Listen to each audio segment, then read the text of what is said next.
Affairs, Office of Conservation and Water. The tour is in collaboration with the Multimedia Group. Media partners: Joy News, Adum TV, Joy FM, Love FM, Inshira FM, Ahobrasia FM, Tricky FM, Asuna FM, Royal FM, Velvet Beam Radio, Max FM, Green Gold Radio and TV. Pafu Danso. Good morning. So, who should go? Who should go? I won't ask you who should stay. Go? That's easy. Who should go? Well, I've been unimpressed with the sanitation ministry, but recently there was a change, and so. Yeah, she's the new one is still in the honeymoon period. Well, she's still in the honeymoon period, but I feel that as it is untidy, Ghana could be far beautiful than we see it right now, and we need to work on it. So, yeah, honeymoon period. So not exactly go, but we're still watching.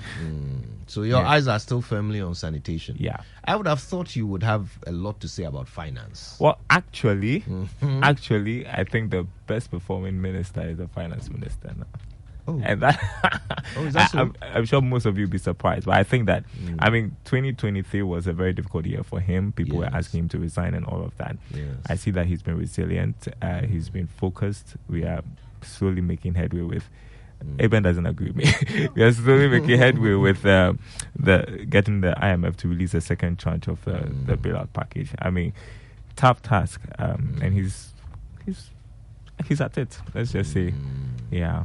So that's really what impresses you, the fact that he's at it. He's at it. He's resilient. He's and we are seeing some results. We are also seeing signs of economic recovery, mind you, and so yeah. Okay. Unexpected choice, but he is my choice. Yes, we are very, very, very interested in your analysis there, and I'm sure others have their views. Which I'm sure they will lots all of share. people will disagree with me. Well, we'll see what everybody it's thinks. It's a tenacity, and I see. yeah, the tenacity for you. Yeah. Okay. All right. The 6 a.m. news was brought to us by Total Energies. Total, we go the extra mile for you. And Absa Bank Ghana Limited, helping you find a way to get things done. And with tenacity. Pafu brings you the Joy Business Report along with his tenacious team. Thanks to Glyco Life Travel Insurance. Glyco, we cushion you for life. And Africa World Airlines. Touching Africa. Touching the world.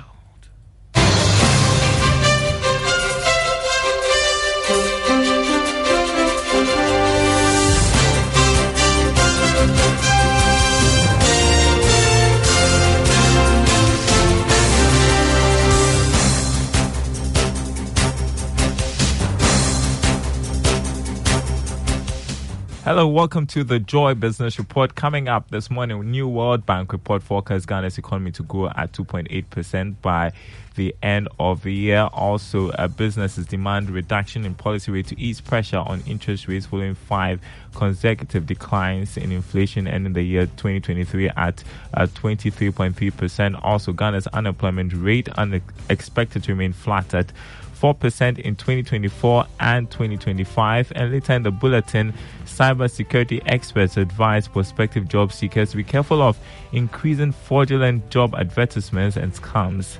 Details coming up.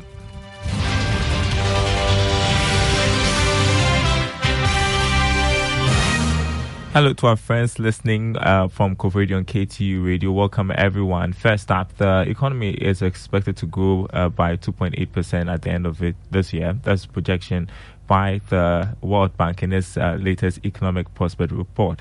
Here's more. The forecast by the World Bank could indicate that economic growth will pick up strongly from what government was hoping to achieve in 2023.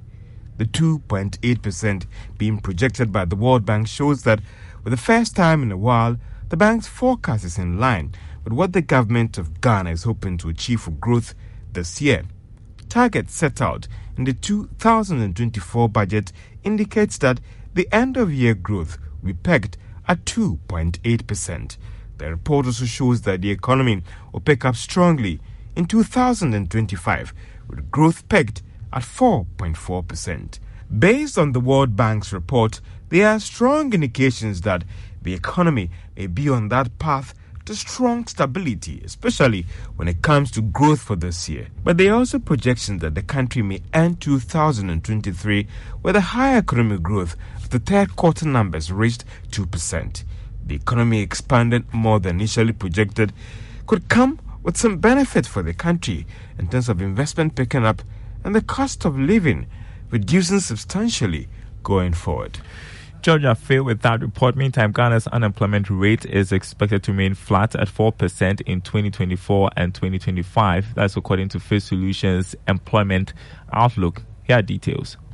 This is the same as 2022. According to the UK-based firm, the unemployment rate, if accompanied by easing inflation, will see a rise in real wages for many households. While this is a marginal increase, that should not have much bearing on consumer incomes. The unemployment rate has been rising since 2017, and Fitch Solutions said it will continue on this path over the medium term and beyond. It added that the size of the country's labor force is reduced by low life expectancy at around 64.3 years of age, which is itself a result of the low level of government expenditure on healthcare and the prevalence of waterborne diseases and chronic illnesses such as HIV/AIDS. It concluded that a shortage of highly skilled workers also means that employers have to import workers from abroad to fill the gaps in the domestic workforce.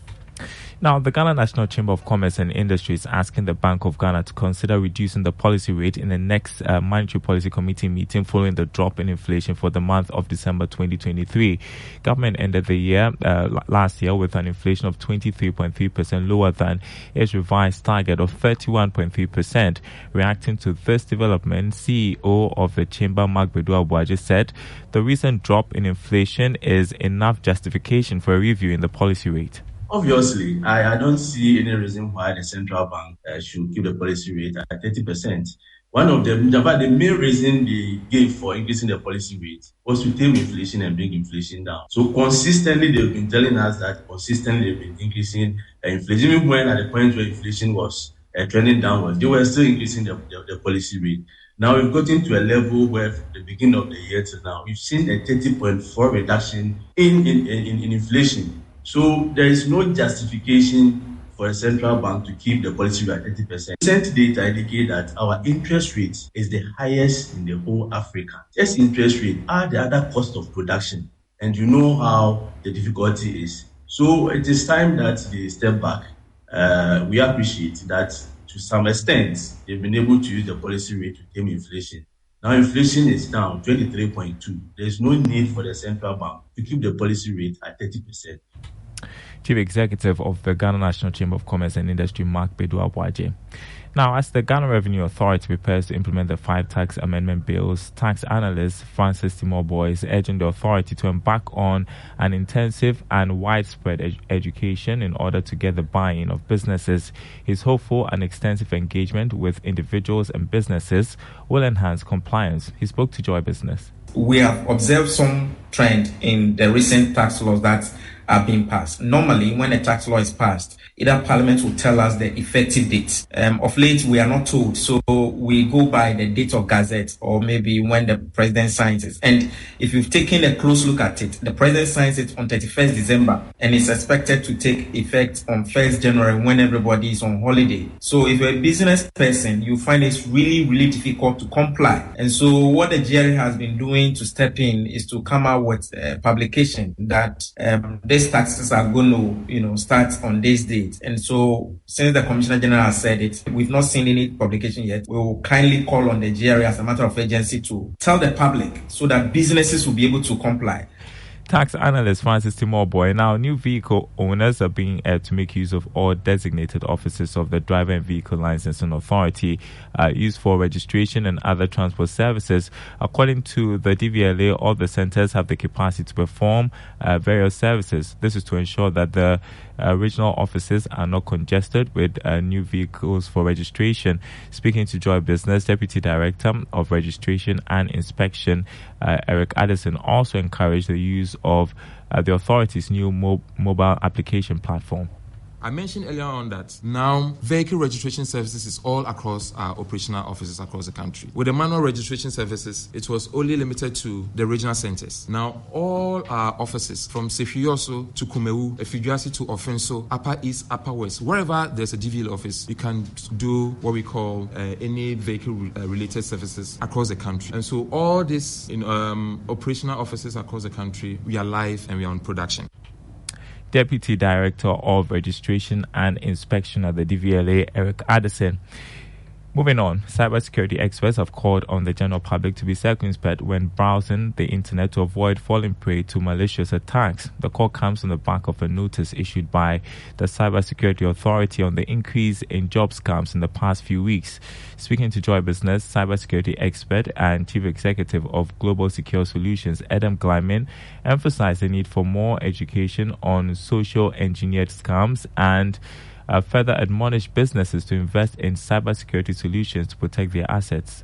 Understanding these risks is very crucial for both individuals and businesses alike. The bad actors behind these schemes create a mirage of legitimacy to exploit our trust, play on our fears, or manipulate our sense of urgency. It's therefore very important that we remain vigilant and aware of these threats. For businesses, implementing comprehensive cybersecurity measures is crucial. Employee education on the risks of social engineering and conducting regular training sessions help to decrease the rate or numbers of your phish-prone users. You can only do this through education and awareness.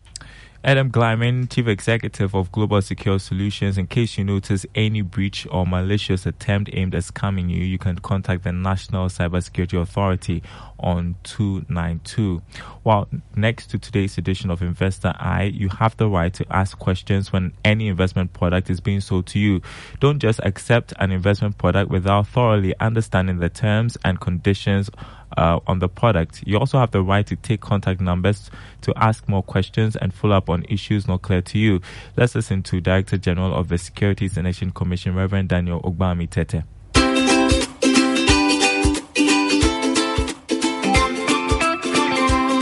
I would encourage investors to ask questions. I think sometimes we have this culture of take what I say without asking questions. I don't know whether it's because of our educational system, but we need to ask questions.